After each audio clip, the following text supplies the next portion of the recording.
Lepo pozdravljeni. No, v nedeljo smo vsekakor opravili svojo državljansko dolžnost in medtem, ko so vse oči uprte v najverjetnejšega mandatarja in seveda sestavljene nove vlade, vlada v odstopu upravlja tekoče posle. No in zato sem ravno včeraj tudi poklicala na Ministrstvo za delo, družino, socialne zadeve in enake možnosti, saj bi naj ravno v teh dneh, torej gospoda Jurija Šumečnika, kot direktorja Centra za socialno delo v Slovenj Gradcu potrdil tudi ustanovitelj, torej samo ministrstvo. No in kaj sem pravzaprav izvedela iz strani ministrstva? Jurija Šumečnika bo dejansko potrdila torej še ta vlada, ki upravlja tekoče posle in sicer že v prihajajočih dneh. Kako komentirajo pismo celotnega kolektiva Centra za socialno delo v Slovenj Gradcu, katerega sem vam natančno v celoti prebrala torej v prejšnji oddaji. Torej z eno besedo, če nekako vam obnovim spomin, pa lahko rečem, da je celoten kolektiv Centra za socialno delo pravzaprav izraža zaskrbljenost, ogorčenost torej nad vsemi dogodki, ki so povezani pri imenovanju direktorja za Centra za socialno delo, torej vezani na Jurija Šumečnika. Kaj torej pravi ministrstvo? Iz strani ministrstva sem izvedela, da so prejeli celotno dokumentacijo, ki jo bodo torej upoštevali pri sami potrditvi, ki bo, kot rečeno, že v prihajajočih dneh. No, od Centra za socialno delo v Slovenj Gradcu pa odhajamo v Koroško galerijo likovnih umetnosti. Torej v Koroški galeriji likovnih umetnosti je vsekakor ob torkih sila veselo, torej pri njihovih delavnicah se odzivajo slovenjgraški, torej koroški otroci. Pa prisluhnimo v ta namen, torej gospodični Nini Popič. Ja, otrokom želimo s temi ustvarjalnicami približati umetnost, jim narediti dostopno, privlačno, razumljivo. Zaradi tega je tudi vsaka ustvarjalnica zastavljena na način, da si v prvem delu otroci pogledajo razstavo, spoznajo nove pojme, umetnike, smeri, v katerih ustvarja, in potem to znanje v bistvu poglobijo z praktičnim ustvarjanjem. Konkretno delavnice potekajo ob torkih. Kaj je recimo današnji plan? Ja, se pravi, vse počitniške delavnice potekajo ob torkih ob 10. Letošnji program je nekako zastavljen na razstavo, ki je trenutno na ogled, se pravi razstava Podobe telesa, se pravi osnova je ta razstava. Danes bodo otroci ustvarjali pahljačo in klobuk, zaradi tega, ker se tudi na nekaterih slikah kot motiv pojavlja to dvoje. Kakšni pa so odzivi? Kako se recimo, ne govorim zgolj o številu, kako se torej otroci odzivajo na to vrst način učenja nazadnje? Odzivi so zelo dobri, otroci zelo dobro sprejemajo umetnost, tudi ustvarjajo zelo radi, kar pač tudi v bistvu kaže obisk, ki ga imamo. Verjetno jih popeljete tudi po sami galeriji in nekako naučite, da je galerija, umetnost, ne nazadnje del našega vsakdana. Ja. Kot to, da sprejemajo torej umetnost, galerijo, kot obnašanje v galeriji, osnovne pojme, vse to. Morda še kakšna popotnica za vse gledalke in gledalce? Ja, mi smo veseli, da imamo tak obisk, da se otroci tako z veseljem udeležujejo naših delavnic, zato so vabljeni tudi vsi ostali, da se udeležijo ustvarjalnic še vse torke, ki so ostali do konca počitnic. Nadaljujem vam tudi slikovni povzetek dogodkov iz Koroškega kulturnega poletja, katerega je za našo televizijo ustvarila Nika Hölzel in seveda se ji v tej priložnosti tudi iskreno zahvaljujem. Pa poglejmo, kaj je torej ustvarila in zabeležila skozi fotografski objektiv.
No pa, ko smo ravno pri umetnosti in glasbenih večerih, mi dovolite, da vam v nadaljevanju predstavim tudi pogovor z Mihom Klančnikom iz Čajnice Peč, ki je pravzaprav z veliko entuzijazma in malo občinske podpore uspel zagotoviti torej poletne glasbene večere skozi celotno poletje. Lahko rečem, da smo z našim programom nekje na polovici. Bo še seveda trajalo tja do enega septembra, oktobra, mogoče odvisno od vremena. Speljali smo vsega skupaj 7 dogodkov, od tega 6 koncertov. In ja, sploh pa smo zadovoljni z obiskom in se mi zdi, da so ljudje kar lepo sprejeli to, kar mi delamo, za kaj se trudimo in upam, da bo to tako še naprej v nadaljnjih 2 mesecih, kolikor bo to možno. Torej, že sami ste nekako napovedali dogodke v nadaljnjih 2 mesecih, zato bi vas seveda prosila za neko kratko predstavitev torej koncertov, ki prihajajo. Ja, začeli smo z julijem, če tako rečem, da je to nek tak prelomni koncert in sicer ZZ Kvartet. To je bil na nek način tudi nek vrhunec našega dogajanja tu. V bistvu smo dobili ene legende, če bi tako rekel, Zankini iz Jača Kvartet.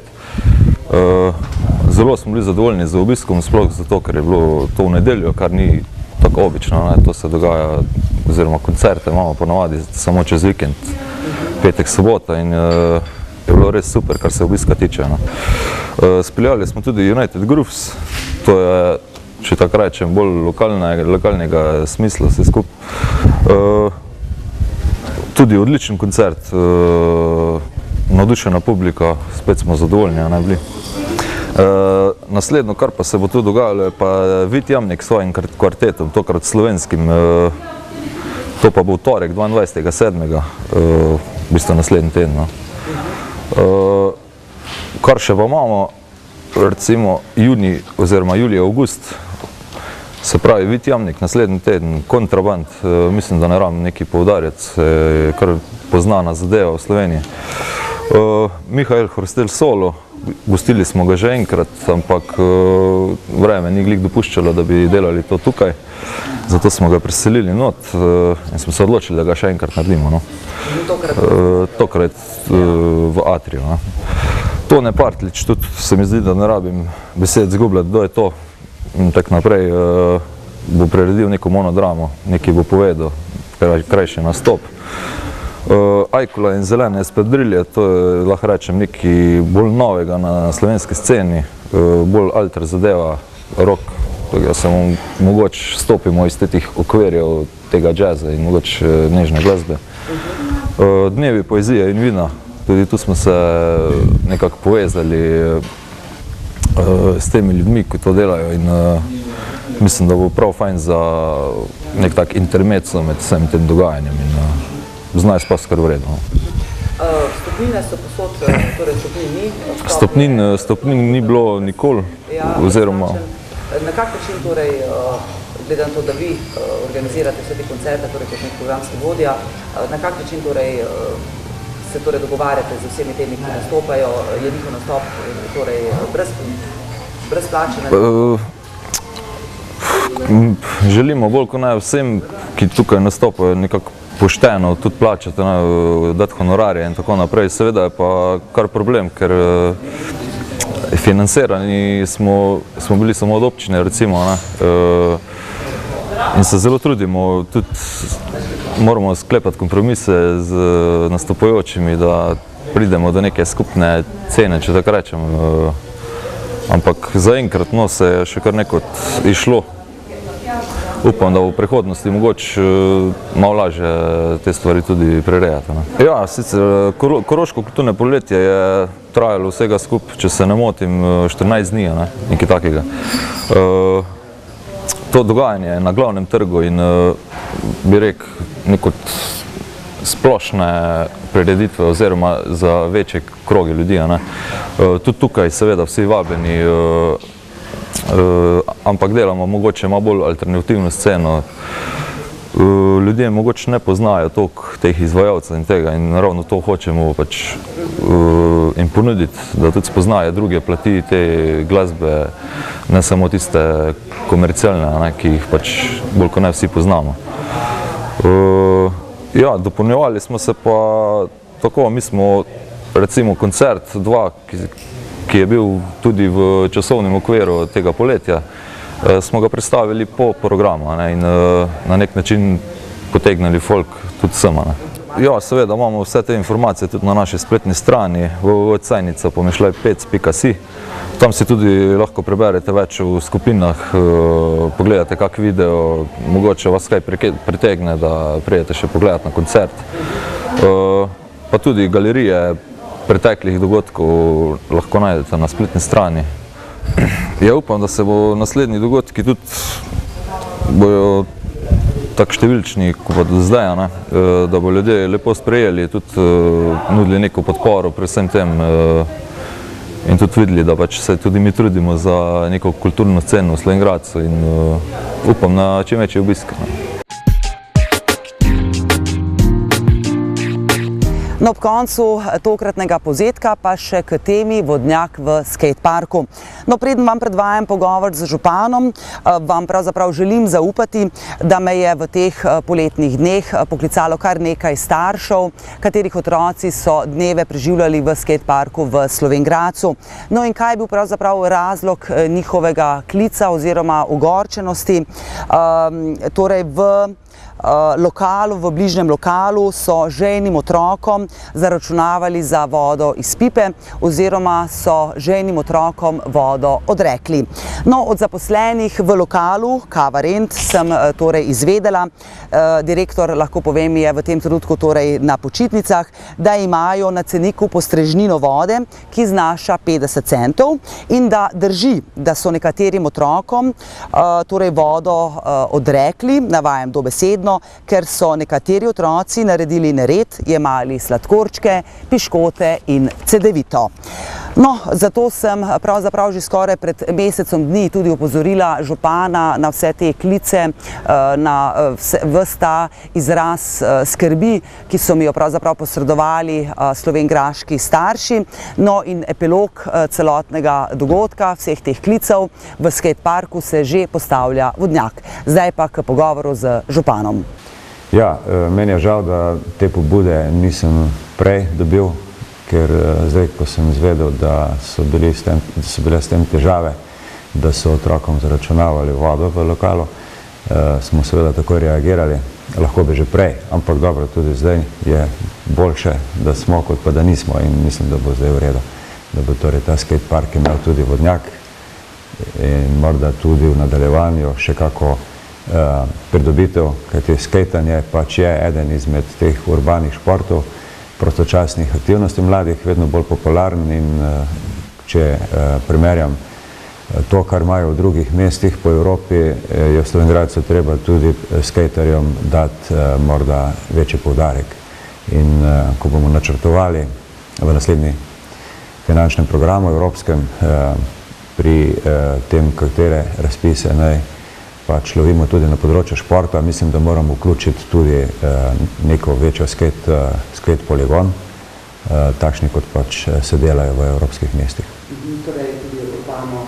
Ja, treba je najti lokacijo, primerno lokacijo, pa mislim, da ta lokacija okrog stadiona med Mercatorjem, Mislinjo, bazenom, da je primerna in povečati ta skatepark, tako da bo pač še več mladine se lahko s tem ukvarjalo.